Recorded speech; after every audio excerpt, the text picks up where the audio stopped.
Hello. Yes ma'am. अभी बताओ excretory system के बारे में क्या पढ़ा? मैम एक्सक्रीटरी सिस्टम वो होता है जो हमारे ह्यूमन बॉडी में होता है। यूरियन को निकालने का काम करता है। वेस्ट प्रोडक्ट्स को निकालने का। ट्रेडेड प्रोडक्ट को निकालने का काम करता है। वेस्ट जो हमारी बॉडी के लिए नहीं है वो, जैसे सिर्फ एक्सक्रीटरी प्रोडक्ट में यूरिन नहीं आएगा, जो सॉलिड वेस्ट होता है या जो स्वेट होता है, पढ़ा था ना, यस स्वेट मैम, भी एक ग्लूकोज। वेस्ट प्रोडक्ट है। Yes ma'am. और बताओ। और मैम हमारे मैम किडनी में मैम यूरियन बनता है। यूरेटा में जाता है। यूरियन ब्लैडर में जाता है। यूरिन ब्लैडर से यूरोथार से बाहर निकलता है।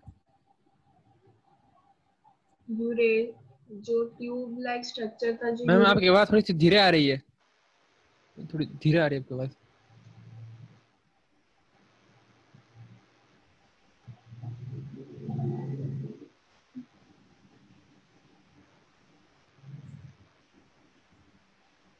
हेलो, यस मैम, आ रही है अब आवाज? अब आ रही है, अब आ रही है। हाँ, तो और उसका यूरिन फॉर्मेशन का प्रोसेस बताओ, क्या पढ़ा था? सबसे पहले हमारे मैम गॉड ब्लैडर से ब्लड जाता है 1200 ml। 1000 से 1200 ml गॉल रोजाना ब्लैडर किडनी में। से कॉल ऐसे कुछ नाम होता है। किडनी में तो ऑर्गन्स ही जाता है ना हमारे, जो बॉडी ऑर्गन्स, किडनी में जाता है ना। Yes ma'am. हाँ, तो गॉल ब्लैडर से क्यों जाएगा? गॉल ब्लैडर का काम तो बाइल जूस को कलेक्ट करना होता हाँ हाँ हाँ हाँ, कलेक्ट करना है। है। वो वीडियो नहीं देखी थी क्या जो मैंने भेजी थी? देखे थे हम। क्या था उस वीडियो में?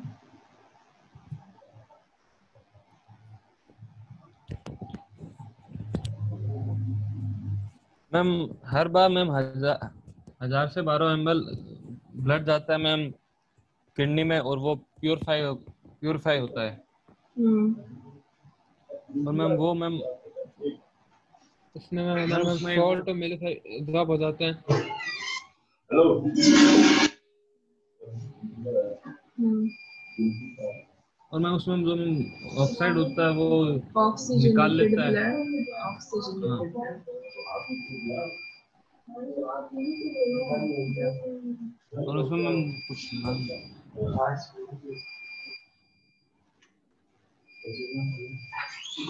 लाइट नहीं आ रही क्या तुम्हारे भी वहाँ? क्या लाइट आ रही है वहाँ पर? लाइट यहाँ पर? हाँ। यहाँ पर नहीं है लाइट, लाइट नहीं है। अच्छा। हम्म।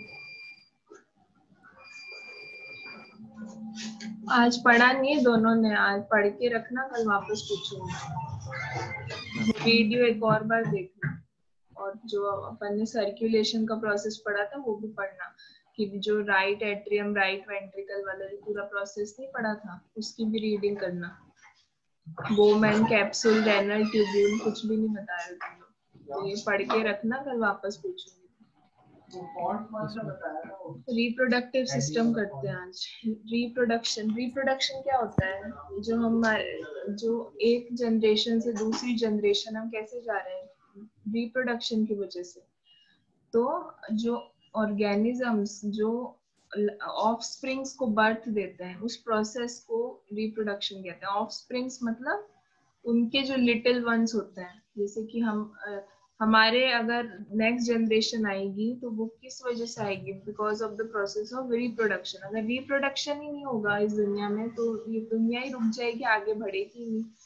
तो when yes ma'am. one organism gives birth to the offspring, मतलब offspring मतलब उससे छोटा, तो छोटा।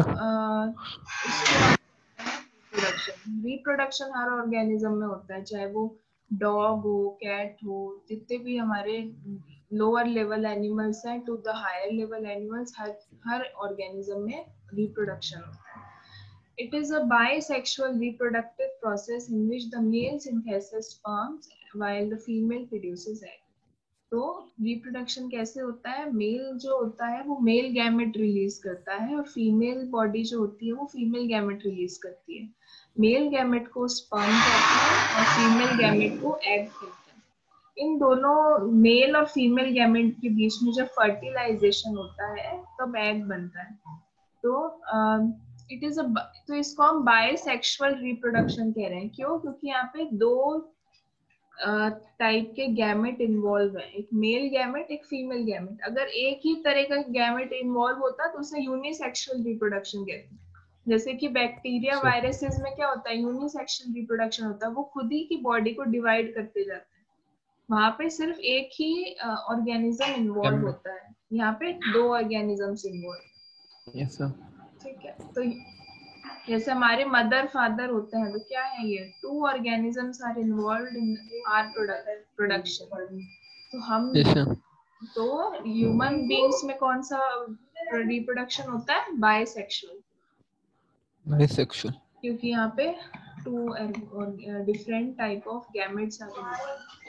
Fertilization of the egg with the sperm produces zygote which further gives rises to the new organism. तो जो हमारे दो गैमेट्स मिलते हैं तो उससे फर्टिलाइजेशन होता है और फर्टिलाइजेशन की वजह से नया ऑर्गेनिज्म का जन्म होता है। तो जो पहला प्री मैच्योर स्टेट होता है जो वो होता है जाइगोट। तो हमारी जब स्पर्म और एग का फ्यूजन होता है तो जाइगोट फॉर्म होता है। फिर ये जाइगोट आगे फर्दर डेवलप होता है, उसके बाद ऑर्गेनिज्म बनता है। जैसे 9 मंथ्स की वो होता है ना, 9 महीने का वो होता है ना, टाइम होता है ना एक बच्चे को डेवलप होने में जो लगता है, तो उसका जो पहले बनता है फ्यूजन के बाद मेल और फीमेल गैमेटिक में, तो वो जाइगोट बनता है। फिर 9 मंथ्स लगता है उस जाइगोट को एक ऑर्गेनिज्म में डेवलप होने में। The reproductive cells जो responsible होती हैं for sexual reproduction develops in a specific period of life called puberty. तो अभी जो reproductive cells हैं जिनकी हम बात कर रहे हैं, कौन कौन सी, मेल फीमेल गैमेट्स, एग और स्पर्म, ये कब हमारी बॉडी में रिलीज होती है, तो it starts developing in the puberty stage. Puberty stage जैसे छोटे बच्चों में ये मेल फीमेल गैमेट्स नहीं रिलीज करती body. After 15 years of age जब एडोलेसेंस आ जाता है तब उसको प्यूबर्टी कहते हैं। तो प्यूबर्टी स्टेज जो होता है लिविंग ऑर्गेनिज्म का, उस स्टेज में हमारी बॉडी में ये मेल फीमेल गैमेट्स बनता है। लड़कों में मेल गैमेट्स बनता है, लड़कियों में फीमेल गैमेट्स बनता है। At this stage sign of sexual development starts to become visible and leads to sexual maturity. In the boys the features of puberty are, तो इसमें जब हमारी बॉडी से नए हार्मोन सिक्रीट हो रहे हैं, नया कुछ सिक्रीट हो रहा है, तो नए फीचर्स भी आते हैं इसमें। तो मेल में अलग फीचर्स आते हैं, फीमेल में अलग फीचर्स आते हैं। फॉर एग्जांपल किसी छोटे बच्चे में तुमने बियर्ड देखी, दाढ़ी देखी किसी छोटे बच्चे की? नहीं देखी ना, तो क्यों? क्योंकि उससे वो मेल गैमेट्स अभी बनना शुरू नहीं हुए हैं, वो एक बहुत ही छोटा बच्चा है, तो उसमें अभी वो प्यूबर्टी स्टेज पर नहीं पहुंचा है। हम एक ऑर्गेनिज्म की बॉडी को प्यूबर्टी स्टेज पर आना पड़ता है, तभी हमारे मेल फीमेल गैमेट रिलीज होते हैं। तो क्या क्या फीचर्स होते हैं इस प्यूबर्टी में? तो मेल में क्या होता है, वॉइस हैवी हो जाती है, मुस्टैच एंड बियर्ड, मूंछ और दाढ़ी आ जाती है, growth of pubic hairs near the genital organs and underarms। तो जेनाइटल ऑर्गन्स जो होते हैं हमारे और अंडर आर्म्स में प्यूबिक हेयर्स आ जाते हैं।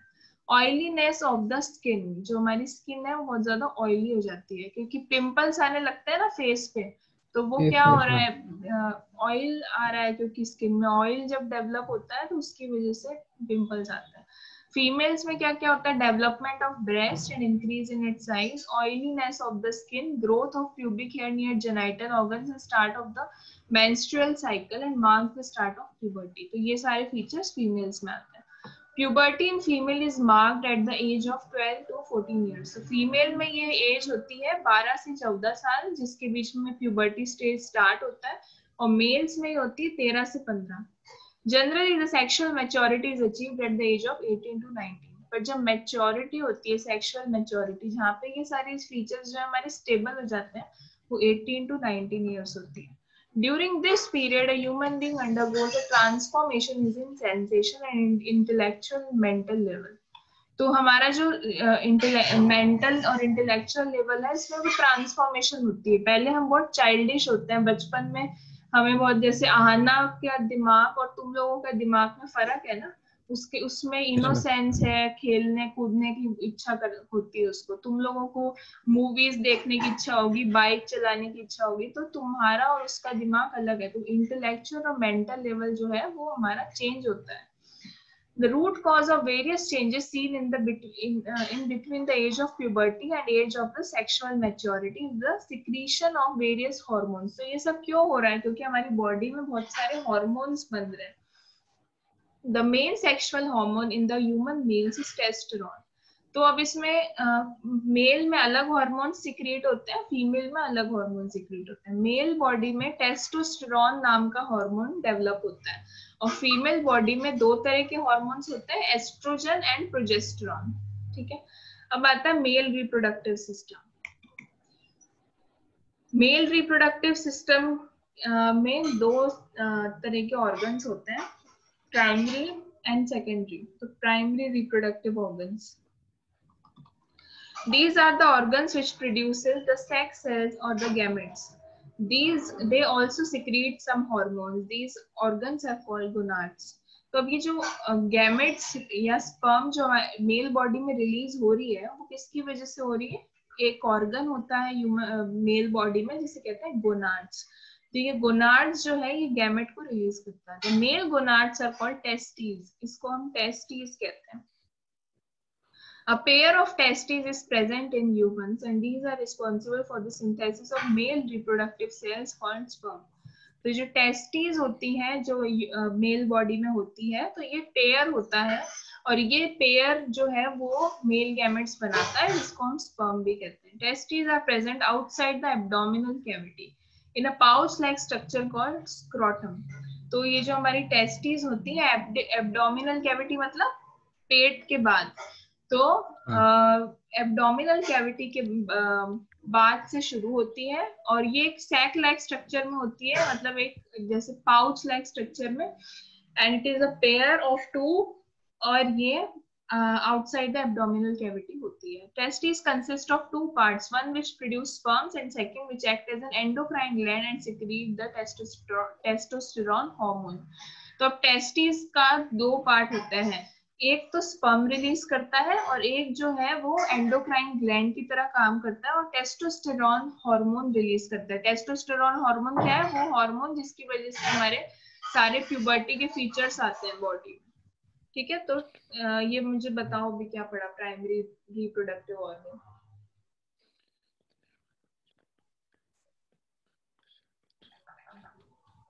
मैम ये मैम सेक्स से बनाते हैं और ग्लैंड्स बनाते हैं और इसमें मैम एक जो होता है वो मैम स्पर्म बनाता है और एक जो होता है उससे हमारे में प्यूबर्टी के सारे लक्षण ऐसे होते हैं. तो वो हार्मोन कौन सा है? टेस्टोस्टेरोन. टेस्टोस्टेरोन. ठीक है. उसके बाद और ये गैमेट्स कौन रिलीज करता है? कौन सा ऑर्गन रिलीज करता है? गैमेट. हाँ, मेल गैमेट जो है जो स्पर्म है वो किसकी वजह से रिलीज हो रहा है?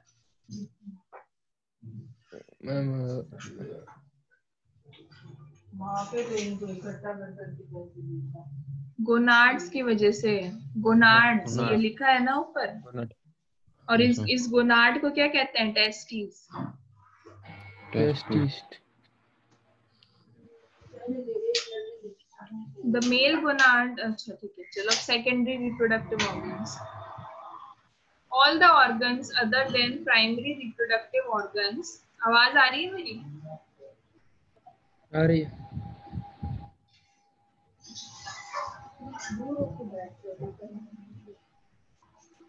All the organs other than primary reproductive organs which are involved in reproductive system are called. अब प्राइमरी के अलावा जितने भी ऑर्गन्स इन्वॉल्व होते हैं रिप्रोडक्टिव सिस्टम में उनको हम सेकेंडरी रिप्रोडक्टिव ऑर्गन्स कहते हैं. सेकेंडरी रिप्रोडक्टिव ऑर्गन्स में क्या क्या आता है? देखो एक डायग्राम दिया हुआ है. ठीक है. तो यहाँ पे ये हमारा ये गोनाड है. ठीक है, ये टेस्टिस से मिलकर बना है और ये बैग लाइक स्ट्रक्चर को स्क्रोटम कहते हैं। ठीक है, उसके बाद स्क्रोटम, तो scrotum is a secondary reproductive organ. Scrotum is important to keep the testes stable. The sperm production requires a temperature lower than the temperature of the body. तो scrotum का जो काम है वो टेस्टिस को स्टेबल रखना है। जैसे तुम अपना सामान अगर पाउच में डाल देते हो तो वो एक जगह संभला रहता है ना, वही स्क्रोटम का काम है। ठीक है, it keeps testes protect it act as a testes protection। ठीक है, प्रोटेक्ट करने का काम करता है। प्रोटेक्शन तो करता ही है और साथ साथ इसमें जो टेम्परेचर है वो मेंटेन रखता है। तो हमारी जो बॉडी का टेम्परेचर होता है उससे कम टेम्परेचर स्क्रोटम के अंदर होता है। ठीक है, the scrotum functions as a device which regulates the temperature of the testis. Scrotum एक डिवाइस है जो हमारे टेस्टिस का टेम्परेचर को रेगुलेट करता है। Temperature of the scrotum is lower than the other organs of the body. एक ही चीज बार बार दी हुई है कि टेम्परेचर जो होता है स्क्रोटम का वो कम होता है as compare to other parts of the body. समझ आ गया स्क्रोटम?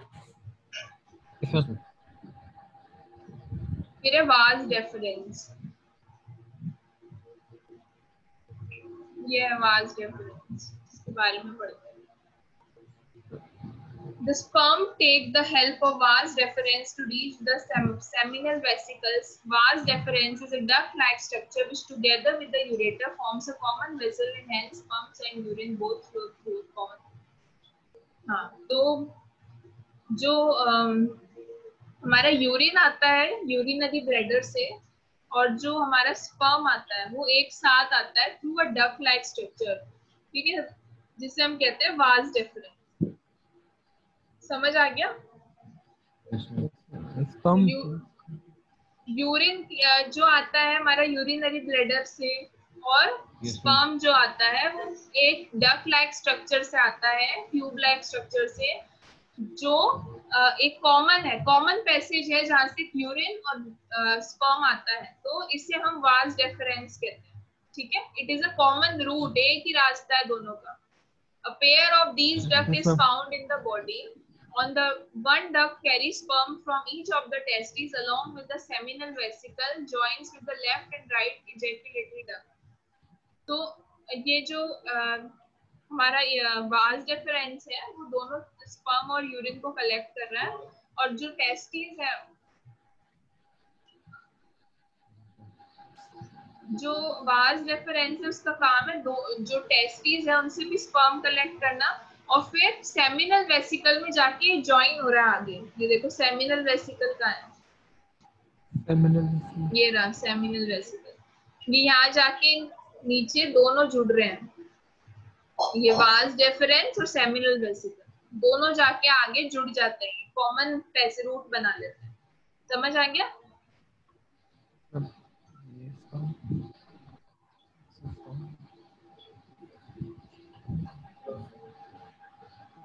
और ये जाके आगे इजैक्यूलेटरी डक्ट से जुड़ जाते हैं जहां से ये दोनों रिलीज होते हैं। ये देखो ये आ रहा है हमारा सेमिनल वेसिकल, और ये आ रहा है वाज डेफरेंस। सेमिनल वेसिकल और वाज डेफरेंस आगे जाके जुड़ रहे हैं, ये पतला सा पाइप है जो। अब ये इजैक्यूलेटरी डक्ट कहते हैं आगे के पोर्शन को, तो इजैक्यूलेटरी डक्ट से रिलीज हो जाता है। समझ आ गया वाज डेफरेंस? सेमिनल वेसिकल का क्या काम होता है? Vas deferens open up in a pouch like structure called seminal vesicle. अब इसमें हम उल्टा कहो या सीधा कहो, ऊपर अपन ने क्या पढ़ा कि वाज डिफरेंस आगे जाके किससे मिल रहा है? सेमिनल वेसिकल से। इन्होंने भी पहला पॉइंट यही लिख दिया कि vas deferens opens into seminal vesicle, मतलब एक साथ आगे जाके जुड़ जाते हैं। This pouch is used for the storage of sperms before ejaculation. तो ये जो पाउच होता है, जो ये पाइप का हो, पाउच का हो, ये स्टोर रहता है, ये स्टोर करता है स्पर्म्स को बिफोर इजैक्यूलेशन, बिफोर वो बाहर जाए तब तक उसे स्टोर करके रखता है। जैसे यूरिन को स्टोर कौन करता है? यूरिनरी ब्लैडर करता है जब तक बाहर नहीं जाए। तो ऐसी स्पर्म को स्टोर करने का काम जो करता है वो सेमिनल वेसिकल करता है। The seminal vesicle produces a fluid which helps in the formation of semen. अब जो sperm का collection होता है उसको semen कहते हैं. तो semen कब बनता है? जब ये सारे sperm collect हो जाती है किसी अमाउंट में. तो the seminal vesicle जब store कर रहा है तो यही release करेगा, यही form करेगा. तो जब कलेक्शन बढ़ता जाता है स्पर्म का सेमिनल वेसिकल में तो उस कलेक्शन को हम सीमन कहते हैं. तो सीमन बन जाता है seminal vesicle. This fluid also provides swimming movement and nourishment to the sperm. तो अब ये जो हमारा फ्लूइड बन गया है सीमन लाइक स्ट्रक्चर, ये जो है जिसमें स्पर्म होती है उसको नरिशमेंट देता है और उसके मूवमेंट में मदद करता है. अब आता है prostate gland. It is the walnut like structure which act as an exocrine gland. It produces and secretes a fluid which forms a part of the semen. This helps in providing motion to the sperm. Prostate gland का क्या काम होता है कि ये fluid like structure produce करती है. तो ये fluid जो है वो sperm को motion देता है, means movement करने की वो देता है, movement करने के लिए environment देता है. समझ आ गया? Yes, ma'am. अब आता है यूरेथ्रा.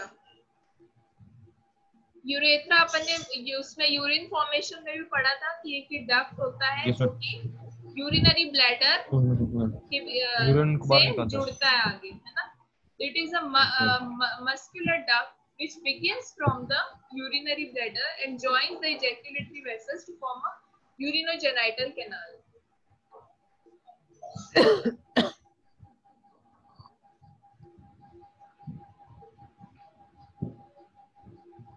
ये रहा यूरेथ्रा. तो ये यूरेथ्रा स्टार्ट कहाँ से होता है? यूरिनरी ब्लैडर से. यूरिनरी ब्लैडर से, है ना. स्टार्ट तो वहीं से हो रहा है और बाद में ये आगे जाके दूसरी इजैक्युलेटरी डक्ट्स होती है उनसे भी जुड़ जाता है और यूरिन के साथ साथ स्पर्म को भी निकालने में मदद करता है. So it is a muscular duct which begins from urinary bladder and joins the ejaculatory vessels to form a urinogenital canal. Through this duct, urine, sperm and secretion of glands like prostate comes out. तो इस duct से जो हमारा urethra और दूसरे इजैक्युलेटरी vessel से मिलकर आगे बन जाता है, उससे स्पर्म और यूरिन उसी रूट से आता है. This duct passes through penis and opens outside the urinogenital canal. अब आता है penis. It is a cylindrical organ located in the pubic region. It hangs from the middle of the scrotum and it is an erectile copulatory organ. तो penis क्या होता है? Cylinder shape में होता है. It is in the pubic region.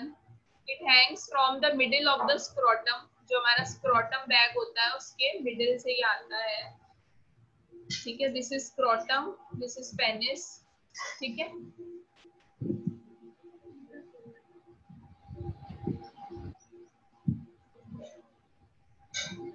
It is erectile copulatory organ. In the normal condition, it remains small and flaccid, but it is used for the urination. तो penis किस लिए होता है यूज? यूरिनेशन के लिए होता है. During the sexual intercourse, this organ becomes erectile and used to deliver semen into female genital organs.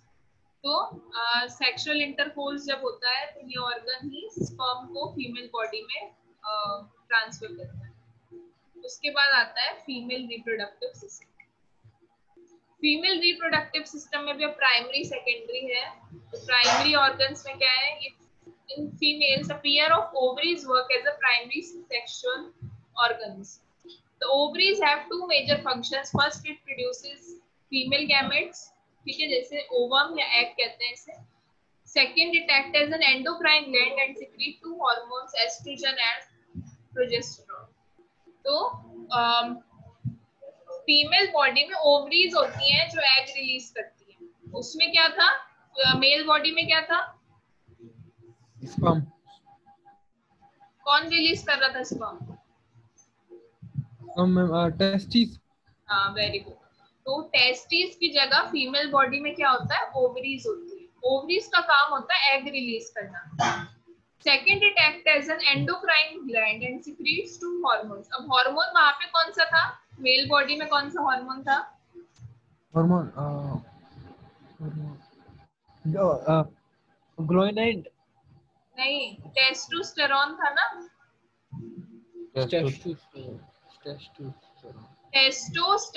Testosterone, ठीक है। यहाँ पे दो हार्मोन्स रिलीज होता है फीमेल बॉडी में, एस्ट्रोजन एंड प्रोजेस्टेरोन, ठीक है। अब इसमें भी वही है, पेल्विक रीजन में होती है दोनों ओवरीज, वहां पे भी यही था, टेस्टिस जो थी पेल्विक रीजन में थी, of the abdominal cavity of lactic, sorry ma'am की आवाज अटक रही है मैम। अच्छा,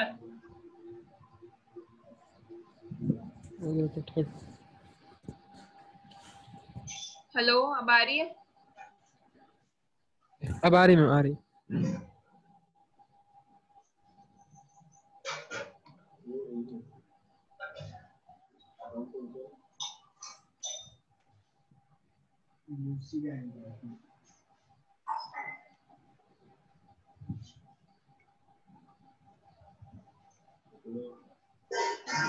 Numerous distinct structures called ovarian follicles are found in every ovary. These follicles, तो हमारी जो ओवरीज होती हैं, जिसका काम होता है एग रिलीज करना, उस ओवरीज के अंदर बहुत सारे फॉलिकल्स होते हैं। इन फॉलिकल्स का काम होता है बेसिकली ओवम को रिलीज करना, ठीक है। After maturation the egg is release from the ovary and through the fallopian tubes it reaches to the uterus.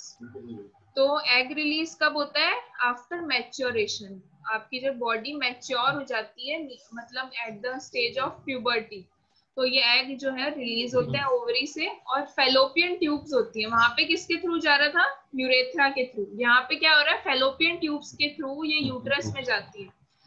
Hormones release from the, जैसे वहां पे मेल बॉडी में क्या था? यूरिनरी ब्लैडर था ना, यहाँ फीमेल बॉडी में यूट्रस होता है उसकी जगह।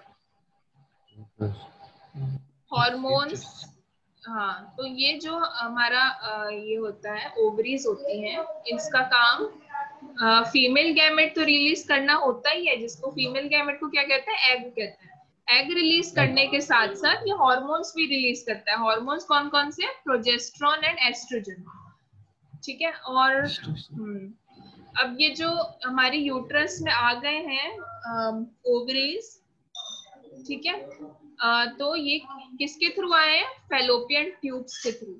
वहां पे यूरेथ्रा है, यहाँ पे फैलोपियन ट्यूब्स। हाँ, अब जो हॉर्मोन्स वहां पे थे मेल बॉडी में, वो क्या कर रहे थे? मेल फीचर्स ला रहे थे बॉडी में, हैवी वॉइस और हेयर्स, मुस्टैच, बियर्ड, ये सारे हमारे हॉर्मोन्स की वजह से हो रहा था मेल बॉडी में। ऐसे ही यहाँ पे जो हमारे हॉर्मोन्स बन रहे हैं फीमेल हॉर्मोन्स, यहाँ पे भी ऐसे ही फीमेल सेक्सुअल ट्रांसफॉर्मेशन होती है। फीचर्स भी सारे हमारे फीमेल्स में अलग अलग हो जाते हैं, ठीक है। Secondary reproductive organs, secondary reproductive organs में फैलोपियन ट्यूब आता है पहले। Fallopian tube, it is a long coiled tubular organ which is located on both the side of the uterus. ये देखो, ये कॉइल लाइक स्ट्रक्चर है ना, कॉइल घूमा हुआ है ना फैलोपियन ट्यूब, इसलिए हम कॉइल लाइक स्ट्रक्चर कह रहे हैं इसे। देखो, ये इस फैलोपियन ट्यूब के थ्रू ही हमारा एग जा रहा है आगे। ये ओवरी है, ओवरी में बना एग, और वो एग फिर इस फैलोपियन ट्यूब के थ्रू आगे जा रहा है। समझ आ रहा है? ये एग है, ये circle, yes ma'am.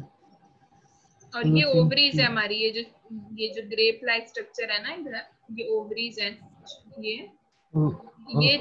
Egg release कर रही हैं, तो ये फैलोपियन ट्यूब के थ्रू आगे जा रहा है। समझ आ रहा है?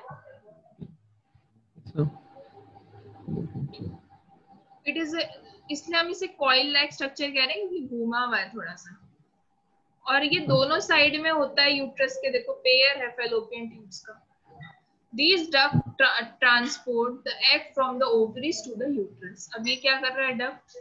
यूट्रस हमारी यहाँ पर है आगे, तो ये एग ओवरी से ले रहा है और आगे जाके यूट्रस को दे रहा है। समझ आ गया?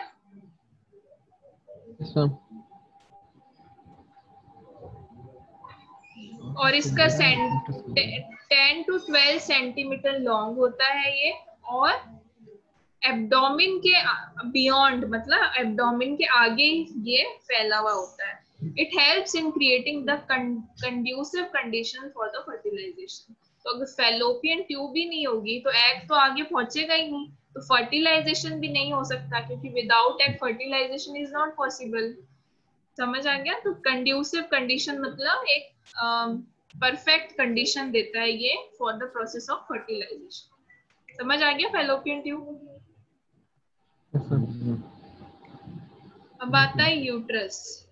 यूट्रस जैसे कि वहां पे हमारा यूरिनरी ब्लैडर था, यहाँ पे यूट्रस होता है फीमेल बॉडी में। Uterus is a pear shaped hollow muscular genital organ found in the lower abdomen in between the urinary bladder and rectum, where both the fallopian tubes join and form like pouch like structure। अब यहाँ पे क्या हो रहा है देखो, ये वाला fallopian tube और ये वाला fallopian tube दोनों जुड़ रहा है, बीच में कॉमन पैसेज बन गया ना ये। तो ये यूट्रस है हमारा, यूट्राइन कैविटी जो है इस पूरे को कह रहे हैं, और ये रीजन जो है वो यूट्रस। तो हमारी जो दोनों फेलोपियन ट्यूब्स होती है ये ज्वाइन हो जाती है एक पाउच लाइक स्ट्रक्चर में, जिसको हम यूट्रस कहते हैं। Its wider side faces upwards and narrow part cervix।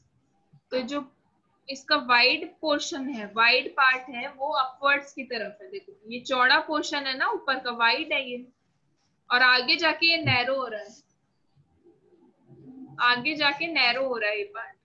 तो आगे जो पार्ट में नैरो हो जाता है उसको हम सर्विक्स कहते हैं। ये देखो ये पार्ट बहुत पतला हो गया ना बीच में, तो ये नैरो में मतलब सिकुड़ जाना। तो ये पार्ट हमारा ऊपर का तो वाइड है, चौड़ा है, और ये जो पार्ट हमारा कॉन्ट्रैक्ट हो गया है इसको सर्विक्स कहते हैं। तो पहले तो क्या बोलोगे यूट्रस में कि दोनों फेलोपियन ट्यूब आगे जाके जुड़ जाती हैं कॉमन पाउच लाइक स्ट्रक्चर में, जिसको हम यूट्रस कहते हैं। और यूट्रस का जो वाइड पोर्शन है वो कहाँ होता है? It is towards upward, it faces upwards, ठीक है। और जो हमारा नैरो पोर्शन होता है इट फेसेस डाउनवर्ड्स।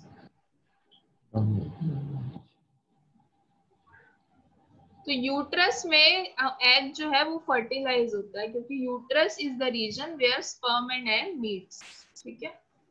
और इसके बाद जो हमारा एम्ब्रियो है, एम्ब्रियो डेवलपमेंट स्टार्ट होता है। तो पहले तो जाइगोट बनता है जब स्पर्म और एग मिलता है, और उसके बाद जो जाइगोट का सेकेंड स्टेज होता है एम्ब्रियो, और फिर एम्ब्रियो डेवलपमेंट आगे बढ़ता जाता है।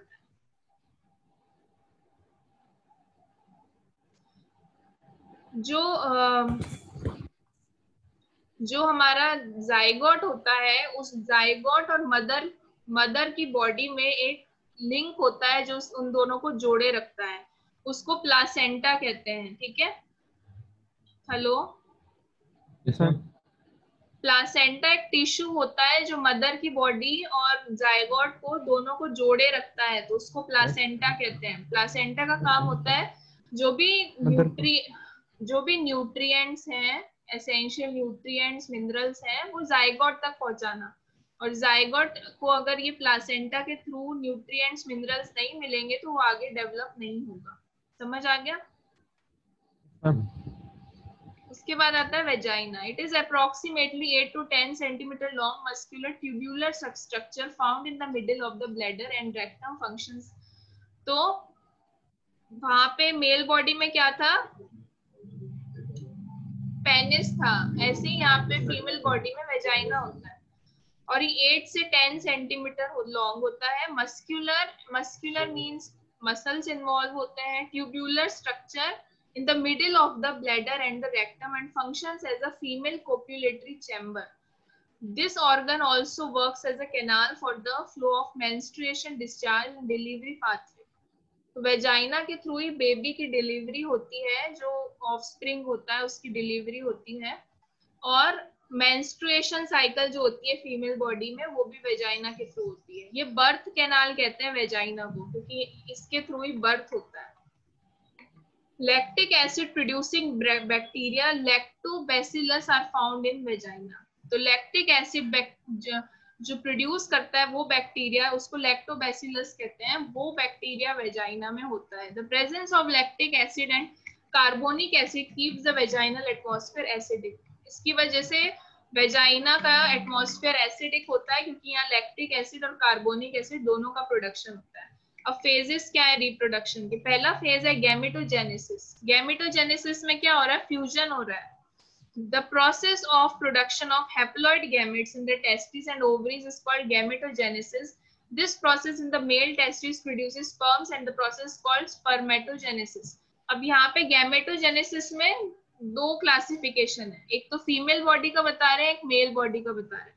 तो मेल बॉडी में क्या हो रहा है? स्पर्मेटोजेनेसिस हो रहा है, क्योंकि यहाँ पे स्पर्म का प्रोडक्शन हो रहा है। और फीमेल बॉडी में oogenesis कह रहे हैं, oogenesis क्योंकि यहाँ पे एग प्रोडक्शन हो रहा है। तो अभी गैमेटोजेनेसिस में सिर्फ गैमेट बन रहा है, फीमेल गैमेट और मेल गैमेट बन रहा है। समझ आ गया?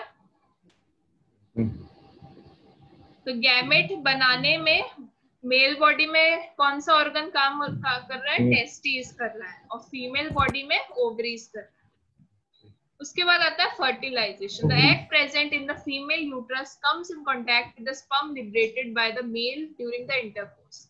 अब इंटरकोर्स के दौरान जो हमारा मेल गैमेट है that is sperm and the female gamete that is egg, इनका फ्यूजन हो रहा है। इस फ्यूजन से क्या बन रहा है? जाइगोट बन रहा है, और इस प्रोसेस को हम फर्टिलाइजेशन कहते हैं। समझ आ गया यहाँ तक?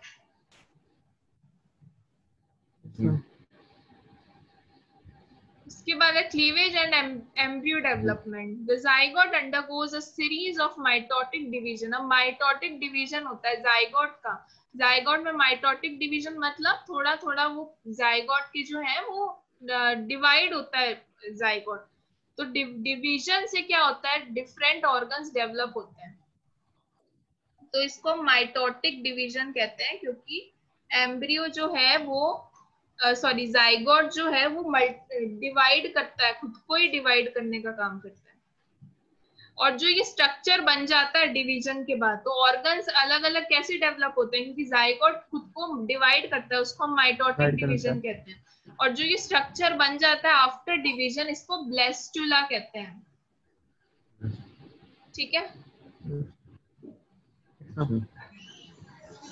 अब जो ये ब्लेस्टुला बन गया है, ये जो है हमारा इम्प्लांट हो जाता है फीमेल यूट्रस में।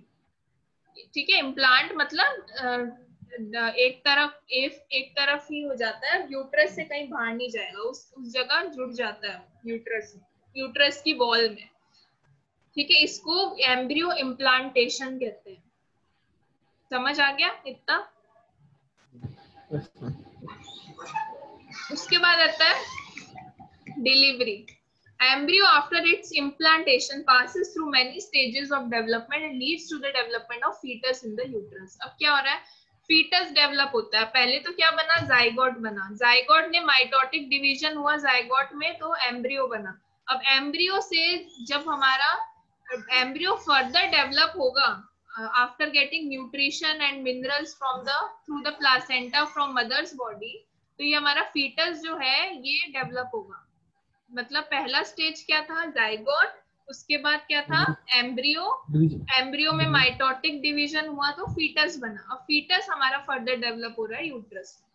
तो after the full development of baby in the uterus, child birth take place. अब ये फीटस का जो डेवलपमेंट है वो पर्टिकुलर टाइम पीरियड लेगा, और उसके बाद child birth would take place. जो ये प्रोसेस होता है डिलीवरी का, सॉरी बर्थ का, उसको हम डिलीवरी कहते हैं। समझ आ गया? या अकाउचमेंट कहते हैं। अकाउचमेंट, जो वर्ड याद हो वो लिख देना। अकाउचमेंट अगर ना हो तो डिलीवरी। अब आता है nervous and endocrine system.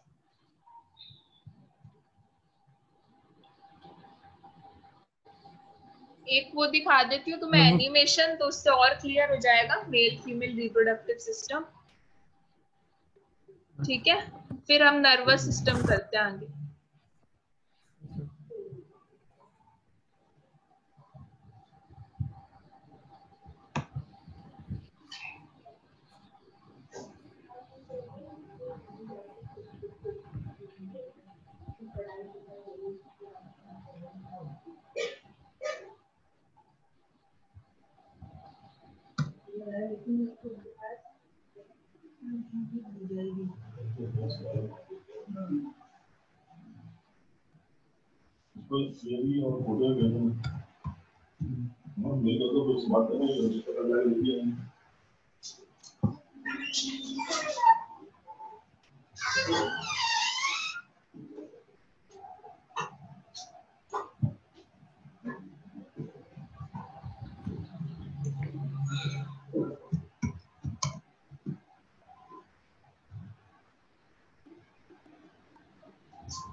Hey guys, मेरा नाम है अनुभा।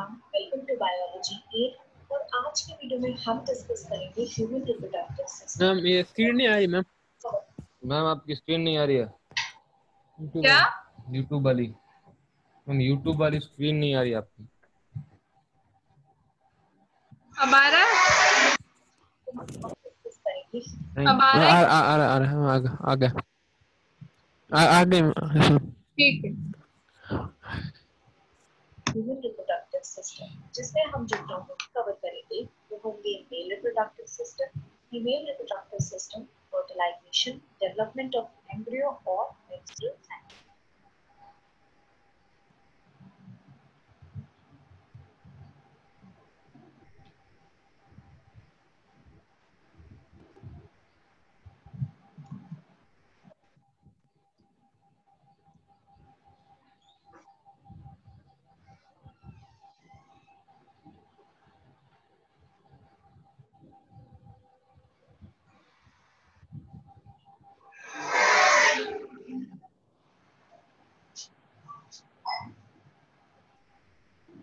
रिंकू पट्टी पॉज लेना।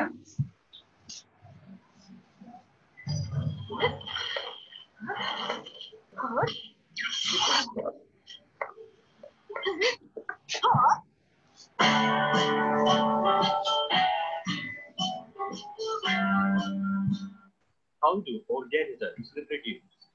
Modes of reproduction. Generally, when we think reproduction, we consider two organisms for the process, one male and one female. But in some cases, a single organism can reproduce without any pairing. This is called asexual reproduction. Different organisms show different modes of asexual reproduction. Before we see them with examples, if you haven't subscribed to our channel, please subscribe and press the bell icon to get all the latest updates. The first mode of asexual reproduction is binary fission. Binary fission means splitting into two. Amoeba, a single-celled organism, reproduces by splitting into two. It can split in any direction because it has no specific shape. But organisms like Leishmania, different parts of human male reproductive system and their specific jobs. Human male reproductive system is made up of different organs like testes, scrotum, vas deferens, seminal vesicles, prostate gland, penis, and urethra. Human male reproductive system has two main functions.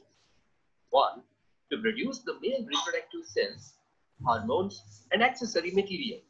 Two, to deposit them in the female reproductive system. Now let's see, which part of the male reproductive system produces germ cells? The formation of germ cells or sperms takes place in the testes. They are present outside the abdominal cavity in a sac-like structure called scrotum. If testes are important organs of male reproductive system, then why they are located outside the abdominal cavity? Because sperm formation requires a lower temperature than the normal body temperature. ये अपन ने पढ़ा था ना कि scrotum में temperature कम होता है। Yes ma'am, body temperature. Hello, Yes ma'am. वो पढ़ा था ना कि स्क्रॉटम में टेम्परेचर कम होता है। Yes ma'am. वही दिया है कि 35 डिग्री सेल्सियस स्क्रॉटम का टेम्परेचर है और हमारी बॉडी का टेम्परेचर जो है वो 37 डिग्री सेल्सियस है। ठीक है,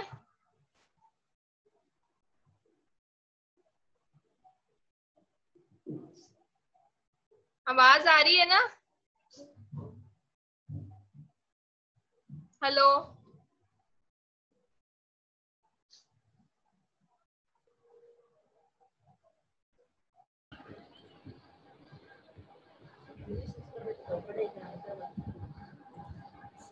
हाँ, Yes, ma'am. आ रही है आवाज? Yes, ma'am. Yes, ma'am. तो ये स्क्रॉटम का टेम्परेचर कम होता है बॉडी से, हमारी बॉडी का 37 है, स्क्रॉटम का 35 है।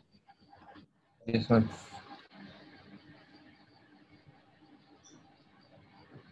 Testes also produces a hormone called testosterone.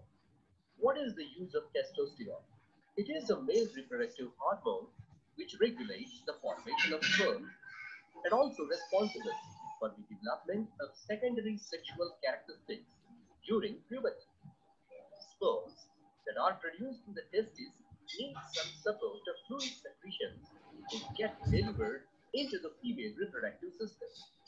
Which organs produce those secretions? Prostate gland and seminal vesicles. They secrete certain fluid secretions that provide nutrients to the sperm cells. Now, let's see the journey of sperm cells. Sperm cells formed in the testes are traveled to a tube called vas deferens, and on the way, they are joined with the fluid secretions from prostate gland and seminal vesicles. The vas deferens is a common duct for both the sperms and urine. It is also connected to urinary bladder. The sperms are tiny bodies that consist of mainly genetic material and a long tail that helps them to move towards the female germ cell. How these sperms are deposited in the female reproductive system? The sperm from vas deferens enters another duct called urethra, which is surrounded and supported by a muscular organ called penis. Penis is the organ that deposits sperms in the female reproductive system. It becomes hot and erect during the time of mating. Male reproductive system. In this video, we will see the structure and functions of human female reproductive system. Let's see the different parts of the female reproductive system.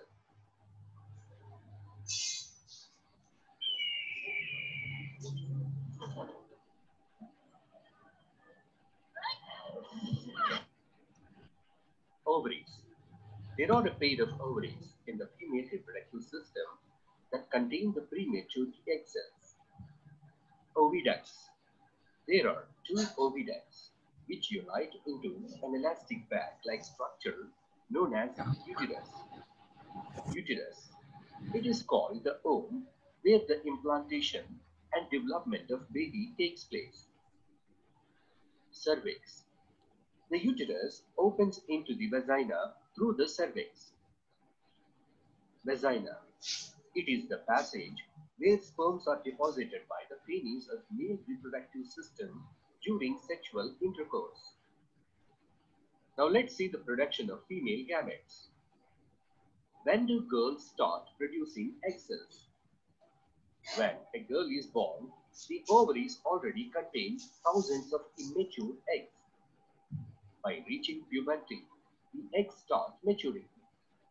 One egg is produced every month by one of the ovaries. The egg released by the ovary is collected in the fallopian tubule.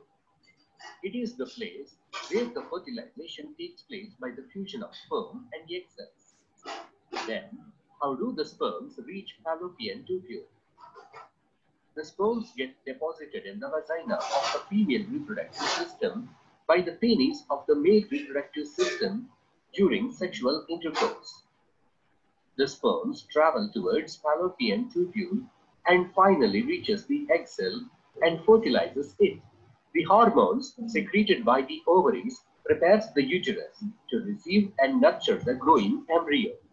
The walls of the uterus becomes thick and richly supplied with blood to nourish the growing embryo. The fertilized egg, the zygote, gets implanted in the lining of the uterus and starts dividing. Placenta is a special tissue that helps the embryo to get nutrition from the mother's blood. It is embedded in the uterine wall and provides glucose and oxygen to the embryo. Placenta also transfers the waste generated by the embryo into the mother's blood. The development of the child inside the mother's body takes approximately 9 months. This period is called as gestation period. The child is born as a result of rhythmic contractions of the muscles in the uterus. Sexual maturation in human beings. Humans reproduce by sexual method. In this method, male reproductive cells fuse with female reproductive cells. But when do these males and females start producing reproductive cells? Humans start producing reproductive cells by the beginning of a period called puberty. At what age do boys and girls enter this puberty? There is no specific age, but they enter into puberty in adolescence. Adolescence is the stage between childhood and adulthood. How do we know that puberty has started in someone? We can notice the onset of puberty in boys and girls with some noticeable changes happening in their bodies. Some changes are common in both boys and girls, like thick hair growing in new parts of the body, such as armpits and the genital area between the thighs, which can also become darker in color. Thinner hair can also appear on legs and hands. The skin frequently becomes oily and they might begin to develop pimples. There are certain changes observed only in boys, like growth of hair on the face. 2. Voices begin to crack.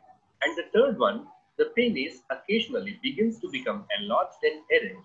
There are certain changes observed only in girls, like 1. Breast size begins to increase with darkening of the skin of the nipples at the tip of the breasts. 2. They begin to menstruate.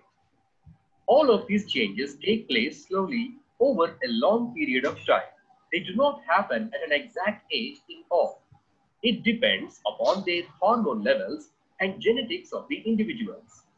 As people are different in general body features like height, weight, skin color, etc., people also will have differences in secondary sexual characteristics, the breastfeeding of the fetus. What are the consequences involved in participating in a sexual act? The major consequences involved in participating in a sexual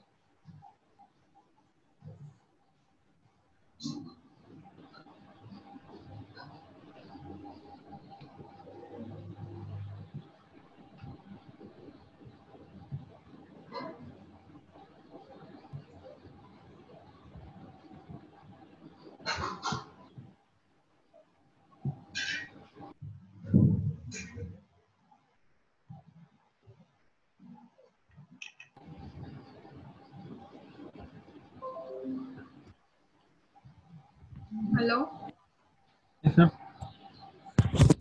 hello Yes, sir. हाँ बताओ, summary बताओ क्या पढ़ा। हमें सबसे पहले बताएगा mail reproductive system के बारे में। और तो मैम हमारे मेल में जो होता है वो स्पर्म बनता है। स्पर्म में टेस्टिस से बनता है। हमें हमारा क्या कहते हैं,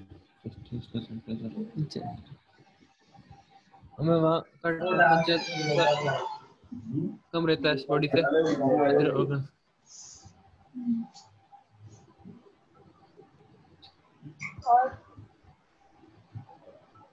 और मैम यूरिन और मैम स्पर्म जहाँ से निकलता है वो हम एक ही मैम जगह से निकलता है, एक ही पाइप से।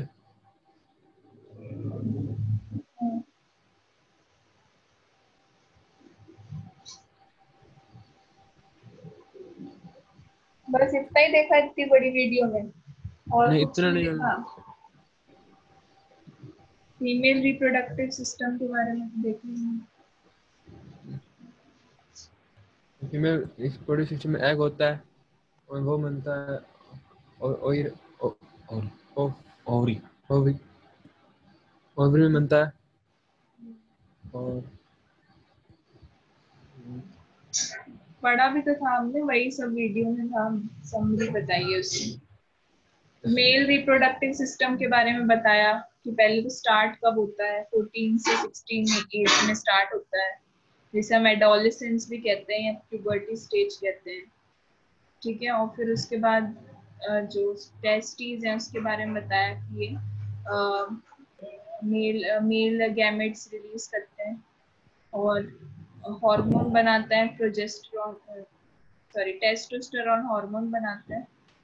और स्क्रोटम के बारे में बताया कि स्क्रोटम एक सैक लाइक स्ट्रक्चर होता है जो टेस्टिस को होल्ड करता है। स्क्रोटम का टेम्परेचर हमारी बॉडी से कम होता है।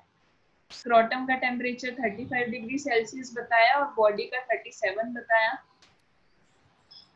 और हमारे एडोलेसेंट पीरियड में जब हमारा मेल हार्मोन टेस्टोस्टेरोन रिलीज होता है तो उसमें क्या क्या बताया कि एक तो प्यूबिक रीजन में हेयर आते हैं, अंडर आर्म्स में हेयर आते हैं, मुस्टैच, बियर्ड, ये सब आती हैं चीजें। ठीक है। फीमेल रिप्रोडक्टिव सिस्टम के बारे में बताया कि वहाँ पे ओवरीज जो होती हैं वो एग रिलीज करती हैं।